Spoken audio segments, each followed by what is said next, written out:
तो बीजेपी वालों, आप हिसाब नहीं देते तो हमारा हिसाब सुनना। लोकसभा चुनाव में आपको किया था हाफ, विधानसभा चुनाव में कर देंगे आपको साफ। ये हमारा विधान। पुनाना के कोने कोने से आए पिता तुल्य बुजुर्ग नौजवान साथी मातृशक्ति, सबसे पहले आपको बधाई, आपको बधाई।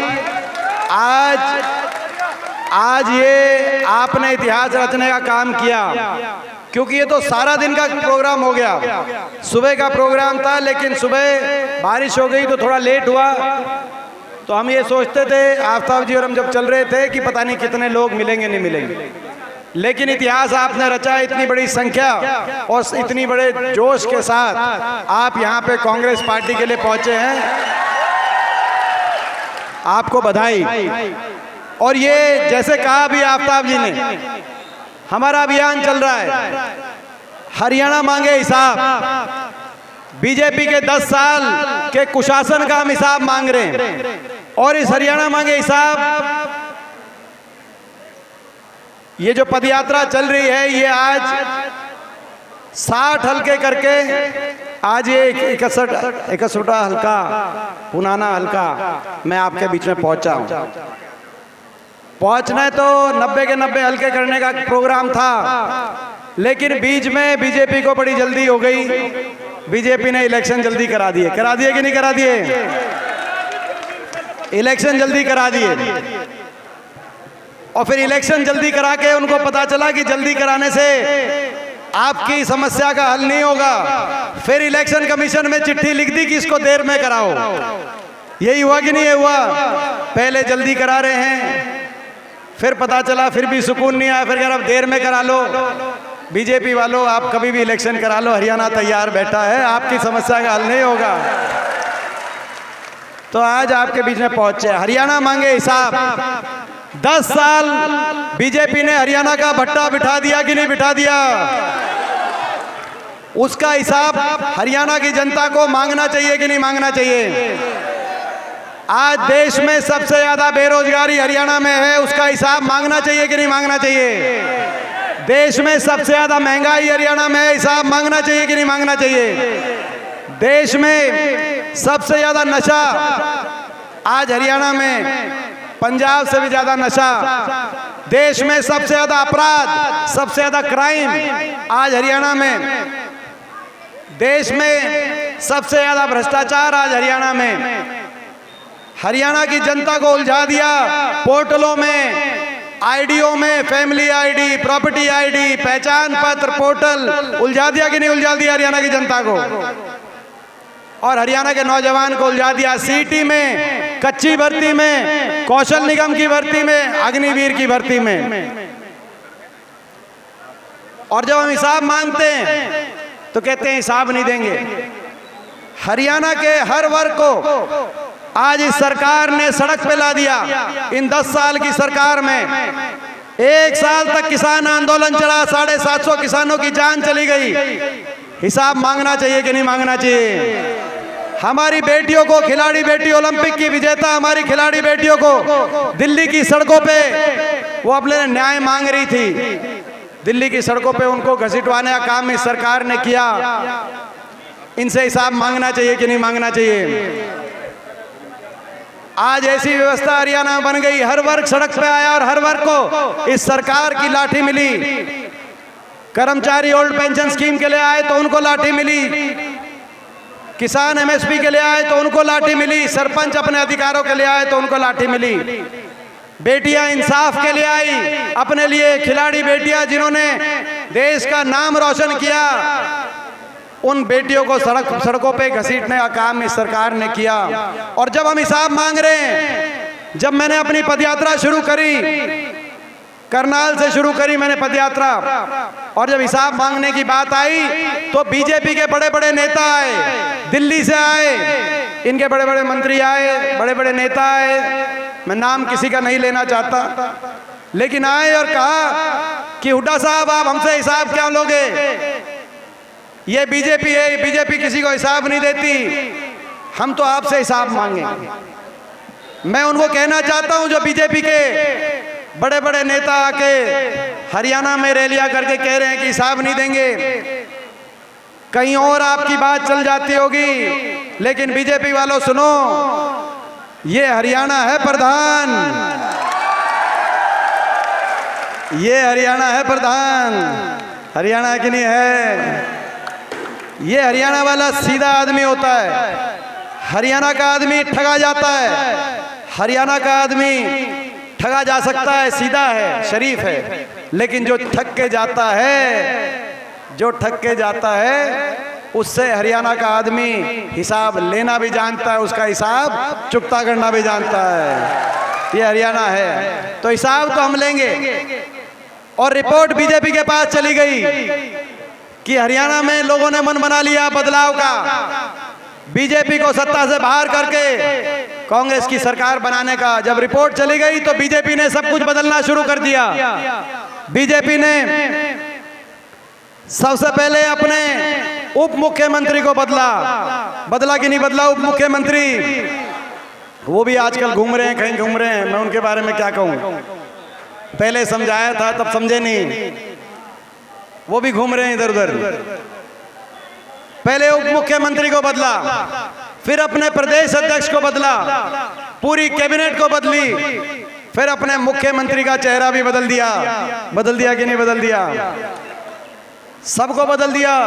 फिर चुनाव की तारीख बदल दी, और फिर तारीख बदल के दोबारा से तारीख बदलने की अर्जी दे दी। लेकिन अपना घमंड नहीं बदला, अपना अहंकार नहीं बदला, अपनी तानाशाही नहीं बदली। अपना घमंड बदलते, अपना अहंकार बदलते, मगर अपना घमंड और अहंकार नहीं बदला। अब आप क्या बदलोगे बीजेपी वालों? अब आप क्या बदलोगे? आप अपना बीजेपी वालों, आप अपने चेहरे बदलते रह जाना। ये जनता हरियाणा की, हम सरकार बदलने का काम करेंगे 1 महीने के बाद।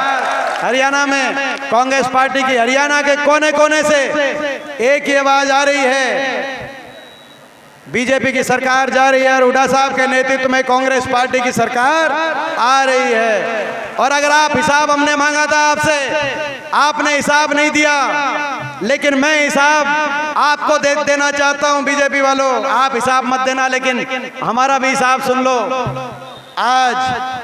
और वो हिसाब ये है, लोकसभा चुनाव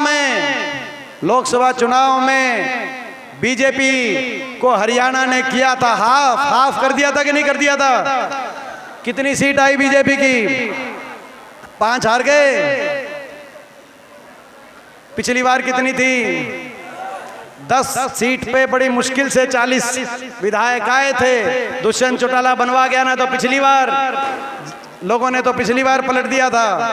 अब 5 आए, बड़ी मुश्किल से बच गए। यहाँ वाली सीट भी बच गई थोड़ी सी। तो बीजेपी वालों, आप हिसाब नहीं देते तो हमारा हिसाब सुनना। लोकसभा चुनाव में आपको किया था हाफ, विधानसभा चुनाव में कर देंगे आपको साफ। ये हमारा विधान, ये आप हमारा हिसाब आप सुनना। ये लड़ाई हरियाणा के भविष्य को बचाने की लड़ाई है।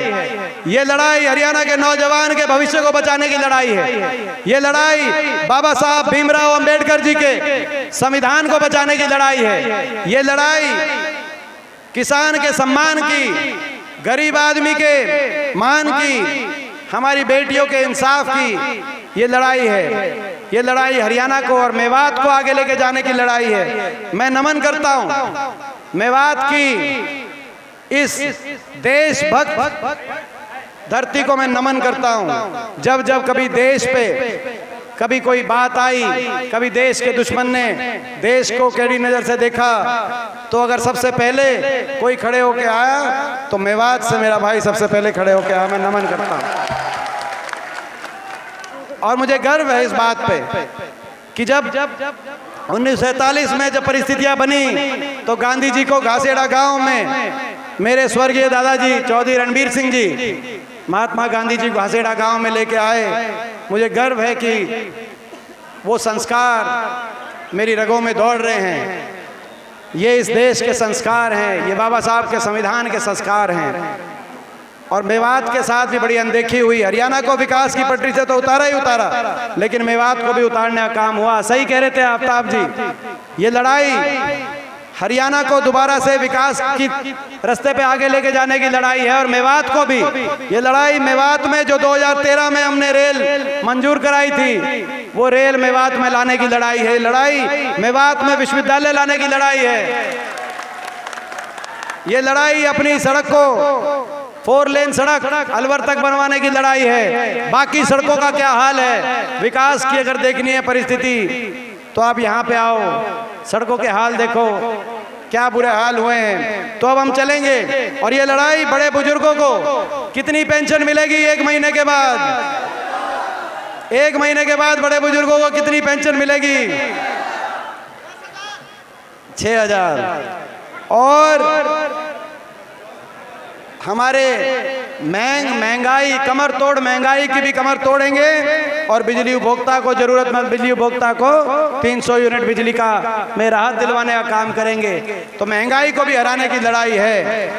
ओल्ड पेंशन स्कीम कर्मचारी को, किसान को एमएसपी दिलाने की लड़ाई है। हरियाणा के नौजवान को 2 लाख जो पक्की सरकारी नौकरी इन्होंने खत्म कर दी, वो 2 लाख नौकरियों की पक्की भर्ती दिलवाते हुए हरियाणा के नौजवान को रोजगार के रास्ते पे अच्छे उनके भविष्य को बनाने की लड़ाई है। तो भाई इस लड़ाई में आपसे पूछना चाहता हूं, आपको याद होगा जब हमारी सरकार बनी तो जितना 10 साल मेवात के लिए कर सके, चाहे वो मेडिकल कॉलेज की बात हो जिसका इन्होंने देख रेख नहीं करी, शहीद हसन खां मेडिकल कॉलेज अस्पताल की बात हो, मेवात को जिला बनाने की उस समय बात हो, चाहे मेवात में जो एक एक बात अभी बता रहे थे मुझसे पहले, मैं एक एक बात नहीं आपके बीच में कहूँगा, चाहे रेनीवेल परियोजना की बात हो, चाहे उस समय कोटला झील की बात हो, चाहे स्कूल आरओई स्कूल्स की बात हो, आईटीआईज की बात हो, मेवात में शिक्षा का स्तर को आगे बढ़ाने की बात हो, जो जो कर सके थे हमने करा।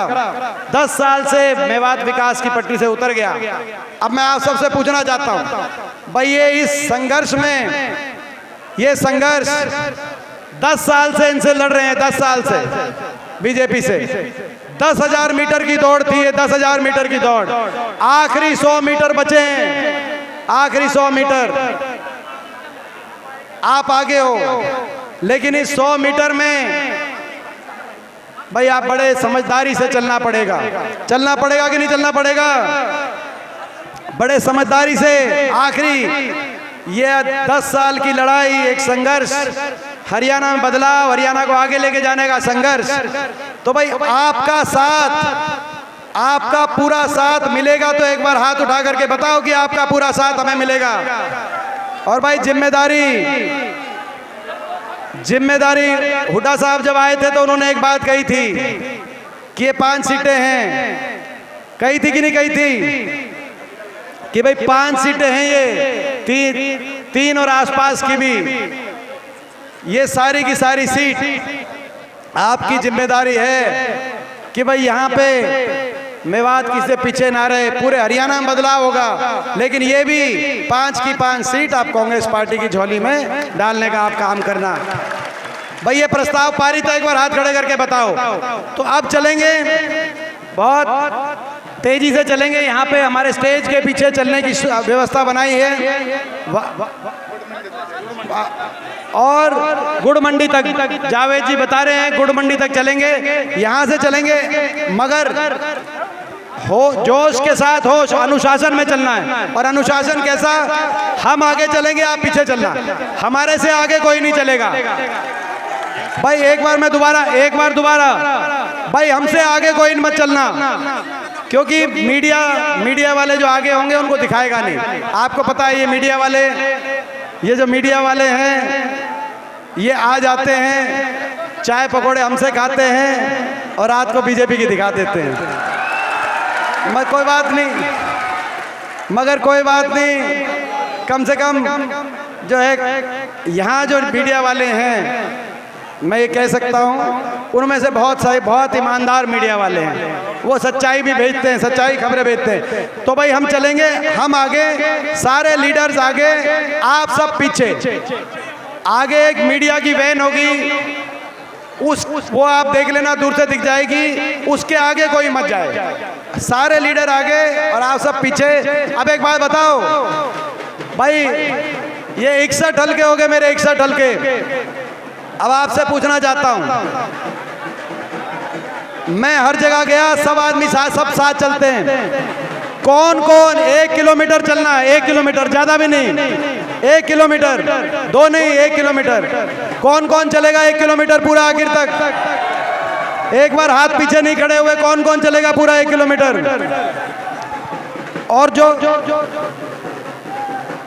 और मैं आज इस बात के लिए बधाई देता हूं। अभी चलेंगे, एक बार ये ढोल को देखना भाई।